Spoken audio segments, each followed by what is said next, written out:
नमस्कार, मैं हरेंद्र। आशा करता हूँ कि आप लोग सभी निरोग और स्वस्थ होंगे। क्राइम की स्टोरी सुनाने के दौरान मैंने कई दफ़ा यह बात का जिक्र किया है कि बहुत सारे समय ऐसे आते हैं क्राइम की दुनिया में जब एक ख़ास तरह का क्राइम होता है और फिर उसी तरह का क्राइम का देश के अलग अलग राज्यों, अलग अलग शहरों से उसी तरह के क्राइम होने की खबरें आने लगती है। अभी कुछ दिन पहले जो मैंने गया से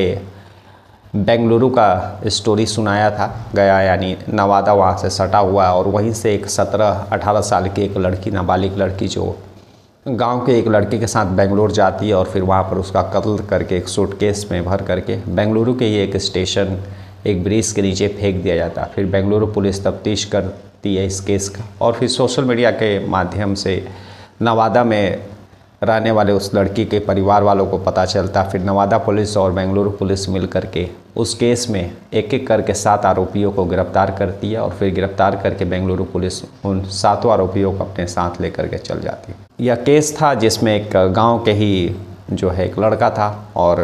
गांव के ही जो 7 लोग थे वही लोग मिल करके उस नाबालिग लड़की का कत्ल करते हैं। आज की कहानी भी कुछ ऐसा ही है जिसमें कत्ल एक राज्य में होता है लेकिन बॉडी जो है और जो मरने वाला शख्स रहता है, जो कातिल रहता है, उसको वो अलग राज्य का रहता है। और सबसे बड़ी बात है कि अगर कत्ल करने वाला शख्स कोई अगर दूसरा हो तो समझ में आता है, लेकिन अगर जब अपना ही बाप अपने ही बेटी का अपने ही हाथों से कत्ल करे तो फिर गैरों के लिए क्या कहें। दरअसल यह कहानी जो है राजस्थान का एक ढोलपुर ज़िला है और वहीं का यह केस है। 29 मई की रात को सड़क किनारे उसी ढोलपुर में एक लाश मिलने की खबर लोगों को मिलती है। लोग जब देखते हैं उसी भीड़ में से कोई एक शख्स जो है पुलिस को इन्फॉर्म करता, पुलिस पहुंचती है, उस शव को कस्टडी में लेती है और 29 मई को ही उस शव को पोस्टमार्टम के लिए भेज देती है और तफ्तीश शुरू कर देती है। पुलिस तफ्तीश करती है और एक दिन के बाद ही जो है पता चलता है कि जो है शव सुनीता नाम की लड़की का है और ढोलपुर में ही उसका शादी हुआ था और बेसिकली वह यूपी की रहने वाली है। अब पुलिस जो है ज़्यादातर केसेस में, जैसा कि गुमशुदगी और लापता केसेस में, पुलिस आसपास का नज़दीकी थाना जो रहती है उन लोगों से जानकारी प्राप्त करती है कि अगर कोई गुमशुदगी या लापता का कोई केस आया हो तो इन्फॉर्म करे। इस केस में भी जो है यूपी में एक सुनीता के गुमशुदगी का लापता का दर्ज किया गया था उसी के पिता के द्वारा। और जब पुलिस शव के बारे में जानकारी प्राप्त कर रही थी तभी जो है पुलिस को या यूपी में सुनीता नाम के एक लड़की का, एक महिला का जो है गुमशुदगी का रिपोर्ट उसी के पिता के द्वारा दर्ज किया हुआ जानकारी प्राप्त होती है, क्योंकि उसके पिता ने उसका फोटो भी दिया था। शव भी जो मिला था वह पूरी तरह से सड़ा गला नहीं था, चेहरा ठीक ठाक दिख जा रहा था। अब पुलिस जो है उसके पिता को बुला करके उस शव का पहचान करवाती है, पिता पहचान लेता है और अब पुलिस शुरुआत में तो पुलिस के पास जो है सबसे पहले उस शव को शिनाख्त करने का चैलेंज था, शव मरने वाले की पहचान करने का चैलेंज था। लेकिन फिर जो है 2 दिन में ही यह सारा चीज़ जानकारी हो जाती है कि वह मरने वाला जो महिला, उसका नाम सुनीता है, वह यूपी के का रहने वाली है। अब पुलिस उसके पिता और बाकी लोगों से उसके ससुराल, जो राजस्थान का ढोलपुर में उसका ससुराल रहता है, अब पुलिस जो है पिता और पति दोनों से पूछताछ करते हैं लेकिन कोई खास मिलता नहीं है। जब पड़ोसियों से पुलिस इस केस का, इस सुनीता के बारे में तफ्तीश करती है तो पुलिस को यह जानकारी प्राप्त होती है कि सुनीता का जो है अपने ही चचेरे ससुर के जो बेटा रहता है, जिसका नाम विष्णु रहता है, उसके साथ उसका एक्स्ट्रा मैरिटल अफेयर रहता है। पुलिस उस विष्णु को उठाती है, उससे पूछताछ करती है लेकिन कुछ खास मिलता नहीं है। बाकी पुलिस जो है अब सुनीता का सीडीआर रिपोर्ट, बाकी चीज़ें और उसके पति का भी कॉल डिटेल सारा कुछ खंगालती है तो पता चलता है कि दरअसल 24 मई को पवन यानी सुनीता का जो पति है, उस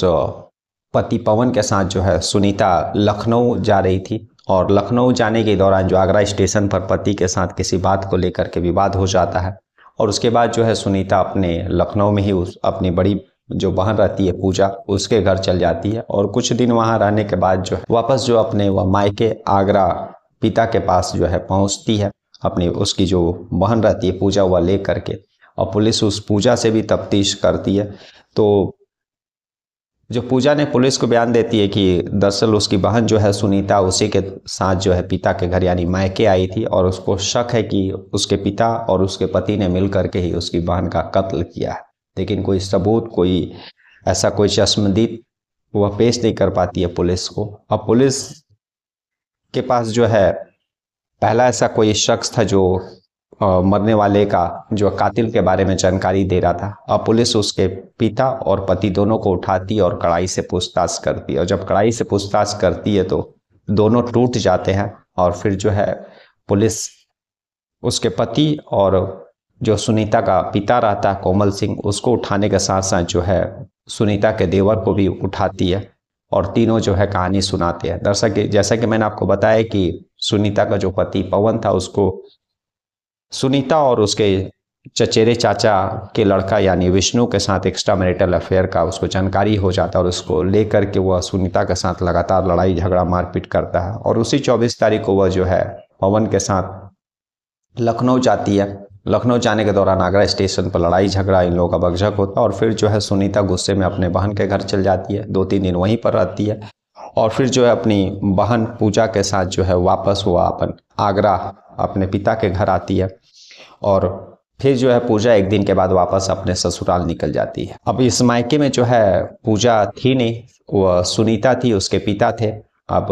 पिता को भी जो है पवन यानी सुनीता का जो है पति उसके एक्स्ट्रा मैरिटल अफेयर के बारे में जानकारी दे दिया रहता है। पिता जो है वह अपने दामाद को बुलाता है और पवन अपने भाई के साथ पहुंचता है, और उस मायके में ही सुनीता के ऊपर उसके पिता और पति और देवर तीनों मिलकर के काफ़ी लड़ाई झगड़ा करते हैं, मारते पीटते हैं। और इतना मारते पीटते हैं वे लोग ऐसा सोचते हैं कि शायद सुनीता बेहोश हो गई है, मर गई है, और फिर जो है वे लोग उसको उसी कमरे में छोड़ करके कहीं निकल जाते हैं। लेकिन इसी बीच जो है सुनीता को होश आता है और जो है वो अपने आशिक विष्णु को फ़ोन करती है, और उसके बाद जैसे ही वह फ़ोन पर ही बात कर रही होती तब तक उसके पिता और पति और देवर तीनों पहुंच जाते हैं और फिर से इसको काफ़ी मारते हैं, और इतना उसके साथ हैवानियत करते हैं कि उसका मृत्यु हो जाता है। और मृत्यु होने के बाद जो है वे लोग रात होने के इंतज़ार करते हैं, और फिर जो है उसी 28 तारीख की रात को जो है गाड़ी पर उस शव को लादते हैं बोरे में, और फिर जो है उसी आगरा उसी राजस्थान का जो ढोलपुर इलाका का एक जो सुनसान नुमा इलाका रहता है वहाँ पर उसको ले जा करके उसका डेड बॉडी को गिरा देते हैं। और जो बाद में जो सुबह में पड़ो आसपास जो राहगीर रहते हुए लोगों का नज़र पड़ता, फिर पुलिस को इन्फॉर्म किया जाता, और फिर पुलिस इस केस में जैसा कि मैंने आपको बताया तफ्तीश करती है। फिलहाल इस केस में पुलिस जो है सुनीता के पिता और उसके पति और उसका जो देवर रहता है, इन तीनों को गिरफ्तार करके अभी जेल भेजी है। और बाकी जिस चीज़ से कत्ल, जिस चीज़ से उसको मारा पीटा गया था, वह सारा चीज़ बरामद करके